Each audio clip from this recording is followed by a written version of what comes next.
Assalamualaikum warahmatullahi wabarakatuh. Saya Intan Sotolibat dari kelas 12 IPA. Kali ini saya akan menjelaskan tentang ekosistem dan perubahan lingkungan. Permasalahan sehari-hari tentang ekosistem.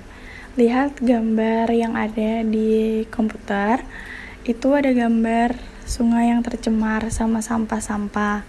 Nah, sungai itu termasuk ekosistem akuatik yang memiliki peran penting terhadap daur hidrologi dan memiliki fungsi sebagai daerah tangkapan air untuk daerah sekitarnya. Sehingga keadaan suatu ekosistem sungai sangat dipengaruhi oleh karakteristik lingkungan sekitarnya. Jika terjadi pencemaran di bagian hulu, akan menimbulkan pengaruh negatif di bagian hilir. Sebaliknya, jika dilaksanakan pelestarian di bagian hulu, akan memberi manfaat di bagian hilir. Penyebab sungai yang tercemar merupakan dari manusia sendiri, kayak dari limbah rumah tangga, limbah sampah plastik yang dibuang sembarangan. Jadinya bisa menyebabkan sungai itu mampet dan alirannya tuh jadi nggak baik. Terus juga pasti kan banyak ikan-ikan yang tinggal di sungai itu. Kasihan ikan-ikannya bakalan keracunan. Pokoknya ekosistem di sungai tersebut bakalan nggak baik seperti semula. Ekosistem adalah suatu sistem yang saling terikat atau interdependen antara organisme hidup dengan lingkungan fisiknya. Istilah ekosistem pertama kali diperkenalkan oleh A.G. Translate, seorang ahli ekologi Inggris. Komponen ekosistem ada komponen biotik, yaitu semua organisme yang merupakan bagian dari suatu lingkungan.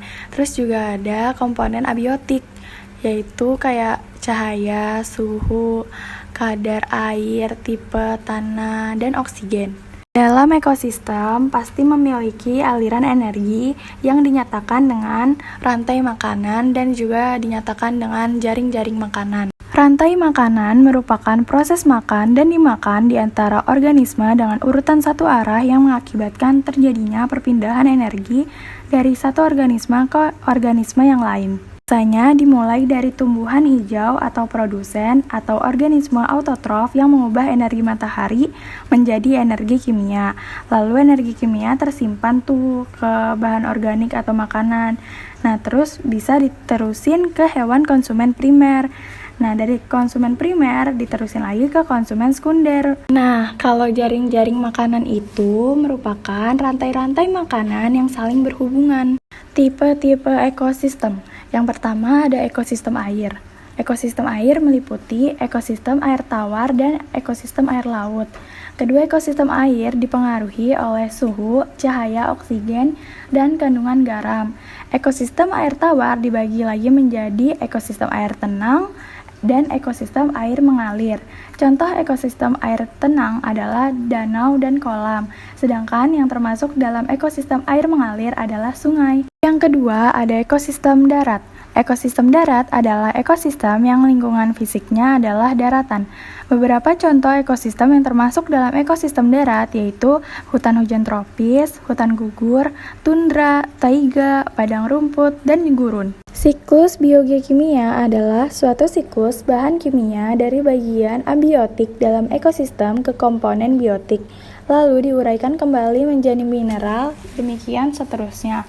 Siklus biogeokimia terdiri dari siklus air, siklus fosfor, siklus karbon, dan juga siklus nitrogen. Nah, yang akan kita bahas pertama kali adalah siklus air. Siklus air dimulai ketika air yang ada di permukaan bumi mengalami evaporasi akibat energi panas dari matahari, sehingga membentuk awan dan mengalami transpirasi dari tubuh tumbuhan. Uap air bakalan naik ke atmosfer, mengalami pendinginan, dan berubah menjadi titik-titik air atau disebut juga kondensasi. Terus titik-titik air itu bakalan ngumpul jadi awan di atmosfer. Semakin banyak titik-titik air, awan bakalan jadi semakin besar dan berat sehingga terjadilah hujan atau disebut juga presipitasi. Lalu air hujan yang jatuh di darat ada yang menjadi air tanah, ada juga yang mengalir bersama air sungai atau juga membentuk air sungai. Nah, terus juga ada yang bisa menjadi danau dan juga ada yang bakalan diserap sama tumbuhan. Yang kedua ada siklus fosfor. Fosfat dan mineral lain yang berasal dari hancuran batu akibat iklim secara bertahap bakalan masuk ke dalam tanah. Konsumen memperoleh fosfat dalam bentuk senyawa organik yang berasal dari tumbuhan. Fosfat bakalan balik ke tanah melalui ekskresi hewan dan aktivitas dekomposer atau pengurai. Yang ketiga ada siklus karbon. Siklus karbon sangat bergantung pada proses fotosintesis dan respirasi. Organisme-organisme fotosintetik memanfaatkan CO2 selama proses fotosintesis dan mengonversi karbon menjadi bentuk-bentuk organik yang digunakan oleh konsumen termasuk hewan, fungi, serta protista dan prokariota heterotrofik. Lalu, karbon akan dikeluarkan lagi ke atmosfer melalui proses respirasi. Reservoir atau sumber karbon di alam mencakup pembakaran bahan bakar fosil, hasil respirasi dalam bentuk CO2, tanah, sedimen dari ekosistem perairan, lautan atau senyawa karbon terlarut, biomasa tumbuhan dan hewan, serta atmosfer. Pembakaran bahan bakar fosil menambahkan cukup banyak CO2 ke atmosfer. Yang keempat, ada siklus nitrogen. Siklus nitrogen sangat bergantung pada bakteri. Nitrogen banyak dijumpai di udara dalam bentuk N2, tetapi tumbuhan tidak dapat menggunakannya. Nah, berbagai bakteri di tanah dan tumbuhan polong-polongan atau legum yang mempunyai nodul akar bisa mengubah N2 menjadi substansi yang dapat dimanfaatkan oleh tumbuhan. Beberapa bakteri memecah bahan organik dan menggunakan N2 kembali dalam bentuk amonium atau nitrat bagi tumbuhan. Beberapa bakteri yang lain mengembalikan N2 ke atmosfer. Permasalahan sehari-hari tentang perubahan lingkungan. Pertama, ada penebangan hutan atau deforestasi dilakukan untuk mencukupi kebutuhan manusia. Hal ini bisa menyebabkan erosi, banjir, kesuburan tanah berkurang, terbentuknya gurun, bahkan bisa banyak satwa yang kehilangan habitatnya. Jadi, kalau kita nebang pohon, seharusnya kita harus ngelakuin tebang pilih aja. Terus, kita juga harus menyegerakan atau menggalakkan kegiatan reboisasi. Jadi walaupun udah ada yang ditebang, tapi kita tetap nanam lagi gitu. Dan gak bakalan jadi gundul. Kayak bakalan nanti yang hasil reboisasi itu bakalan jadi gede lagi kan. Nah, kalau misalnya pohon itu hasil reboisasi udah gede, pasti bakalan bisa dong jadi tempat penyerapan. Kalau ada hujan bisa diserap, jadi gak bakalan nimbulin banjir. Kedua, ada polusi atau pencemaran lingkungan. Bersamaan dengan pertambahan jumlah penduduk manusia, permasalahan polusi pun semakin meningkat. Jenis-jenis polusi yaitu polusi udara, polusi air, polusi tanah. Buangan beracun yang masuk ke dalam udara, air, juga tanah mengancam kehidupan organisme pada ekosistem. Ketiga, ada pemanasan global. Perubahan lingkungan disebabkan oleh faktor alam dan juga faktor manusia. Kalau faktor alam itu contohnya kayak gempa bumi, angin topan, kemarau panjang, banjir, kebakaran hutan, dan lain-lain. Nah, kalau faktor manusia, itu kayak manusia kan bisa menghasilkan limbah. Sehari-hari pasti melakukan kegiatan yang menghasilkan limbah. Terus, manusia juga memanfaatkan lingkungan untuk berbagai keperluan yang terkadang dapat merusak lingkungan. Pencemaran air disebabkan oleh berbagai hal, contohnya kotoran organisme, sampah anorganik, pupuk, dan juga pestisida. Kalau pencemaran tanah biasanya bisa terjadi jika pencemaran udara atau air masuk ke dalam tanah.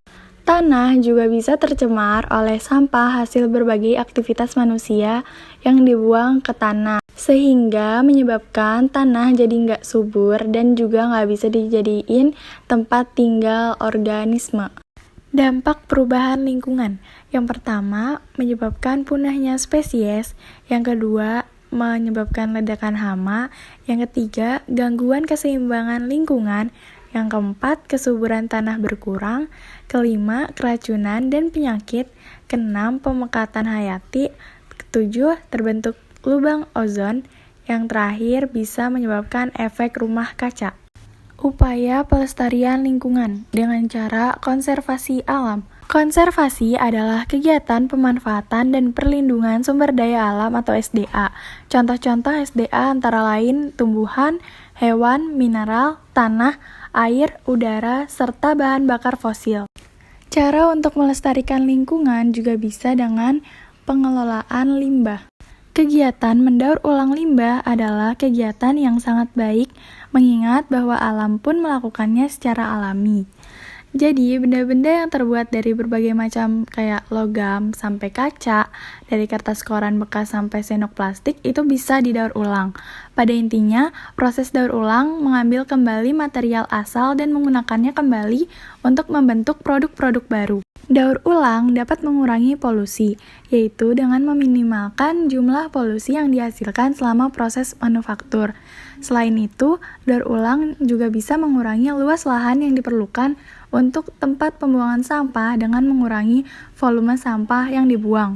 Selain dengan cara daur ulang, kita juga bisa mengurangi limbah dalam kehidupan sehari-hari.